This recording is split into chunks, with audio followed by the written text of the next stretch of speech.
Em 24 horas, o Brasil registra mais de 50 mil novos casos comprovados de coronavírus. A média de pessoas mortas pela doença volta a subir em 9 estados brasileiros.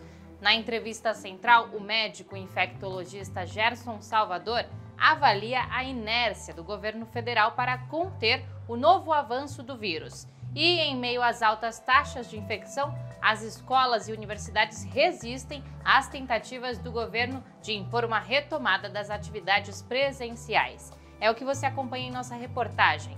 Eu sou Pamela Oliveira e a Central do Brasil está no ar. Central do Brasil. Xingamentos, agressões e assédios são respostas machistas à entrada das mulheres na política. A ativista feminista Sara de Roure analisa as violências vivenciadas pelas mulheres na política. Embarque imediato. A verdade é que o nosso sistema político continua recebendo com muita violência as mulheres que nos colocamos nos espaços do debate e do embate. Desde essa desqualificação mais visível até as coisas menos ruidosas. O assédio nos chats das redes sociais, as mensagens dentro do interior dos partidos políticos, a desqualificação para concorrer. A falta de financiamento e de apoio é só uma parte de por onde passam os desafios das mulheres para ocupar os espaços da política. Outra que ficou muito visível é de fato a violência. Quando nós, mulheres, nos colocamos no espaço da política e nos propomos a estar em espaços públicos, nós estamos contribuindo para pensar um sistema político que possa ir além das fronteiras do patriarcado. A democracia no Brasil depende e passa pela luta das mulheres, pela luta feminista. Nesta quarta-feira, o Fundo Monetário Internacional reconheceu a necessidade de prorrogar o auxílio emergencial, conforme a oposição vem exigindo do governo Bolsonaro há meses. Vivendo na incerteza, milhares de desempregados voltam a procurar trabalho em meio ao aumento dos casos de coronavírus. Vamos saber mais com Flávia Quirino. Nacional. O auxílio emergencial serviu para amenizar a situação econômica de um grande número de pessoas desempregadas, trabalhadores informais, autônomos e famílias cadastradas em programas sociais do governo federal que foram atingidas pela crise sanitária. Mas desde setembro, os beneficiários do programa viram o valor cair de R$ 600 para apenas R$ 300. Agora, o governo federal decidiu que a última parcela do auxílio será paga em dezembro.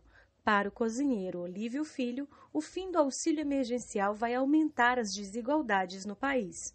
A gente vê que essa política que está sendo construída pelo Bolsonaro já é uma política que nos coloca em margens muito estreitas assim, para as nossas necessidades. E o auxílio é o que está salvando muito, né? Além de provocar um aumento de desigualdades e, consequentemente, da pobreza, o fim do auxílio emergencial coloca em insegurança alimentar a vida de milhões de pessoas que dependem dele para sobreviver. Como é o caso da Maria Jesus de Oliveira, que está desempregada desde antes da pandemia. Moradora do bairro Sol Nascente, em Brasília, ela conta com um benefício para ajudar nas despesas de casa. Vai muita gente passar necessidade, porque tem muita gente que não ganha, que não recebeu, que ainda está desempregado. Eu ainda continuo desempregado. O auxílio me ajudou muito, mas ainda continuo desempregada. Para o presidente da Rede Brasileira de Renda Básica, Leandro Ferreira, o governo teve a oportunidade de discutir um programa que pudesse suceder o auxílio emergencial e, assim, garantir renda para a população após esse período de emergência aguda. Mas, infelizmente, nada foi feito e a população chegará a 2021 sem uma alternativa. Voltamos agora a um cenário em que as opiniões de especialistas da sociedade civil e do próprio Congresso Nacional não foram consideradas para que a gente pudesse ter um programa efetivo de superação da pobreza e expansão das transferências de renda, como se esperava na direção de uma renda básica universal e incondicional. Na Parada Cultural de hoje, a sugestão é sobre um documentário que mostra a luta de mulheres moradoras da periferia de Salvador e a importância das políticas públicas para a sobrevivência. A dica é da cozinheira Carla Galiza, do Ceará. Parada Cultural. Eu vou dar para vocês uma dica de um documentário que retrata a história de uma comunidade periférica de Salvador. O nome do documentário é Zeferinas, Guerreiras da Vida.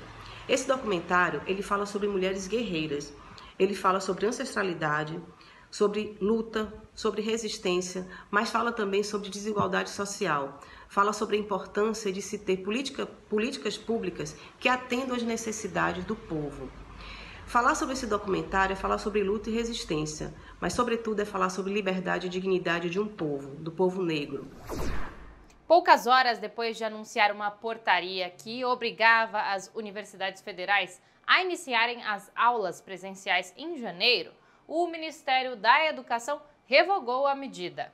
A tentativa de intervenção nas decisões das universidades não foi bem recebida e enfrentou resistência. Vamos saber mais na reportagem de Afonso Bezerra. Trilhos do Brasil. Enquanto o Brasil volta a registrar aumento no número de casos de coronavírus, a área da educação enfrenta novo debate sobre a manutenção do ensino remoto ou o retorno às atividades presenciais. Estados como Rio Grande do Sul e Espírito Santo já decidiram que vão manter as aulas presenciais, mesmo com o endurecimento das medidas restritivas. Eles passaram a definir as escolas como serviço essencial. Enquanto isso, os sindicatos cobram investimentos em segurança e prevenção, como aumento dos testes e condições de trabalho para os professores. Elenir Schirer, presidente do CEPERS, Sindicato do Rio Grande do Sul, denuncia a negligência do governo do estado com a educação durante a pandemia. O governo hoje, para manter as escolas abertas na bandeira vermelha, ele mudou o discurso dizendo que a educação é essencial. Mas é essencial simplesmente para voltar, porque o lado econômico pressiona o governo para que se reabram as escolas. Não é essencial no cuidado, não é essencial no investimento e não é essencial também no respeito. Na esfera federal, o Ministério da Educação publicou portaria determinando o retorno das atividades presenciais nas instituições federais de ensino em janeiro. O documento determina que as universidades adotem um protocolo de biossegurança, publicado em julho. Após pressão das universidades, o ministro Milton Ribeiro voltou atrás da decisão e disse que vai ouvir os reitores. Em abril, o STF concluiu que a União só decide medidas restritivas com abrangência nacional. Estados e municípios têm poderes para definir quais atividades devem ser paralisadas. Reitores como João Carlos Salles, da Universidade Federal da Bahia, discordam da portaria. Ele explica as fragilidades da decisão. Então, o absurdo é a portaria apontar para uma impossibilidade, ou seja, a sua primeira construção importa numa contradição, né, de imaginar que se possa, ao mesmo tempo, retomar o presencial e garantir as medidas de biossegurança. E por isso que ela é, para nós, inaceitável. 9 estados brasileiros estão em estágio acelerado de contágio por coronavírus. São Paulo é um dos que voltou à fase amarela, 3 dias após o segundo turno das eleições. Na opinião do médico infectologista Gerson Salvador, em cidades com aumento das taxas de infecção, as medidas restritivas deveriam ter sido antecipadas. Jonatas Campos conversa com Gerson Salvador na entrevista central. Entrevista Central. Hoje vamos falar sobre a pandemia do coronavírus com o médico infectologista Gerson Salvador. Ele é especialista em saúde pública e atua no Hospital Universitário da USP, em São Paulo. Doutor, agradecemos sua participação. A cidade de São Paulo regrediu para a fase amarela do plano de controle do coronavírus, onde existem maiores restrições para o comércio, para os serviços e várias outras áreas do convívio e do cotidiano das pessoas. Essa decisão do governador João Dória e do prefeito reeleito Bruno Covas foi tomada um dia após as eleições. Eu lhe pergunto, essa decisão foi atrasada ou foi no momento correto, doutor? Foi absolutamente ditada pelo calendário eleitoral, né?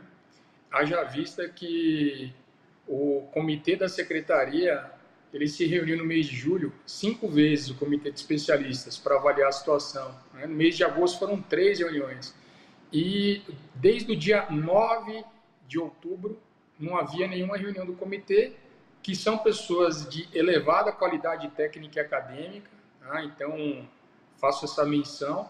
E no momento que a secretaria ouvisse o comitê de especialistas, não teria como não admitir que a situação estava grave e vinha piorando. E nas últimas semanas, as mortes e o número de contaminados tem crescido no Brasil em comparação com semanas anteriores.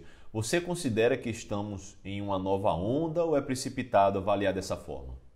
A questão de ser uma nova onda ou ser a mesma onda, na minha opinião, é uma questão retórica. A pandemia nunca teve sob controle no Brasil, né? O termo que eu prefiro é um tsunami. Nós temos um tsunami epidêmico no Brasil e nos Estados Unidos. Nós não tivemos a situação sob controle em momento nenhum. Então não foi o mesmo comportamento da maior parte dos países da Europa Ocidental, que a gente está vendo uma segunda onda de fato, mas basicamente o que é importante as pessoas saberem é que a situação está se agravando. A gente passou por um período de melhora, mas a situação nunca esteve controlada no Brasil. O senhor falou várias coisas interessantes. No início da pandemia, em março, houve uma adesão maior, tanto da população quanto de governos estaduais, municipais, exceto o governo Bolsonaro, como você bem explicou. Agora estamos tendo aumento de casos e parece que essa adesão, inclusive na imprensa, não está sendo igual a março. A que o senhor dá essa diferença de adesão aos cuidados que sempre devemos ter com o coronavírus? Minha impressão, as pessoas têm necessidades materiais, né? Então as pessoas estão passando por dificuldades econômicas. Isso sempre foi um desafio, desde o começo da pandemia, com as pessoas com trabalhos precários, precisando circular, né? Isso teve impacto no aumento da pandemia, notadamente nas periferias, entre as pessoas mais pobres. E a gente viu no momento que as atividades econômicas voltaram a ser liberadas, as pessoas passaram a circular e, de alguma maneira, houve uma sinalização de que a situação estava sob controle, sabe? Que as coisas, o pior já tinha passado, uma certa narrativa que alimentou uma esperança nas pessoas. Na minha opinião, isso tem um impacto também. E, por fim, muita gente está cansada, né? A pessoa é muito sofrimento, a pessoa não encontrar os seus familiares, seus entes queridos, então as pessoas vão procurando meios. Imagino que em médio prazo, pelo menos, não vai ser possível retomar o isolamento social ou outras medidas restritivas como houve em março. Mas eu gostaria de perguntar ao senhor, que é um cientista, que é um profissional da área de saúde, parece óbvio, mas quais as medidas que as pessoas têm que tomar, ainda têm que tomar, mesmo precisando sair de casa, mesmo tendo contato social com outras pessoas? Manter o hábito de lavar as mãos constantemente, quando sair de casa, sair com álcool gel, isso é fundamental. Eu, inclusive, acho que isso é importante, que esse hábito a gente mantenha para o pós-pandemia. Nesse momento, a gente deve usar máscaras o tempo todo. A gente deve evitar ter contatos que não sejam absolutamente necessários. Agora, essa medida desse necessário, eu entendo que é difícil nos contextos familiares, enfim. Mas se for fazer atividades em comuns, prefiro em áreas abertas, mantendo uma distância. Hoje nós encerramos de uma forma especial. 2 de dezembro é o dia do samba, que é uma expressão da cultura e da resistência do povo brasileiro. Eu deixo vocês com Leci Brandão. Até amanhã. Frente Brasil Popular, Povo Sem Medo. Anos 90, parece até que a gente estava adivinhando, hein, o que ia acontecer. Presta atenção. Batida do Coração, Leci Brandão, Zé Maurício e o Cavaco, PH. Enquanto estiver batendo o coração, faça um canto popular.